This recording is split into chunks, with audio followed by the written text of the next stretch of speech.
আমার গোপন অঙ্গ কেটে সে পালাইছে। লাল কি জানি মিক্স করছে, আর আগে চোরে কি মিক্স করে নিয়ে আসছে আমি দেখি নাই। আমি কিন্তু অনেক ভালো ভালো অভিনয় নিয়ে আমি স্বপ্ন দেখছি। 22 সালের পরে আমার কোনো কন্টেন্ট নাই।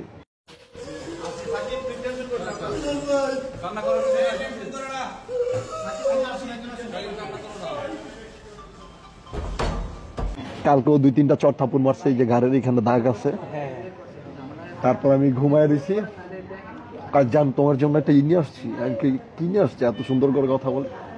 কই যে আগে খাইতা না 300 টাকা করে, 75 টাকা করে কিন্তু একটা বিয়ারের মতো আছে, ওই যে ইসে বেচে।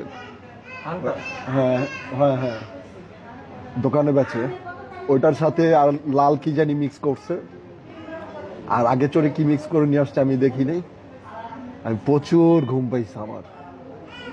সেই ঘুমে ঘুমে আমাকে আমার গোপন অঙ্গ কেটে সে পালাইছে।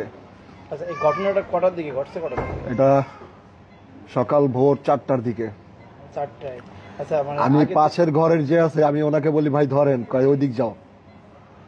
আমি ভাই আমার একটু ধরেন, রিক্সা ওটা দেন, আমি এগুলোর মধ্যে নেই। সে সবই জানে। এগুলো কি পরিকল্পিত আগে? জি জি। ইমন খান আসছিল, ইমনের ভয়তে ওরা কথা কয় না। খান মাসুদ ওনাকে অনেক প্রতাপশালী। এই খান মাসুদের ভাতিজা ইমন খান, ও আইসা আর শাওন গাজী, এই 3 জনে মিললে আমাকে মেরে ফেলার প্ল্যানিং করছে ভাই। ইমন আর হচ্ছে শাওন আর শিখা। আমি ভাই কোন রকম জানে বাইচে আসছি। আমার গোপন অঙ্গ কেটে ওর সাথে করে নিয়ে গেছে।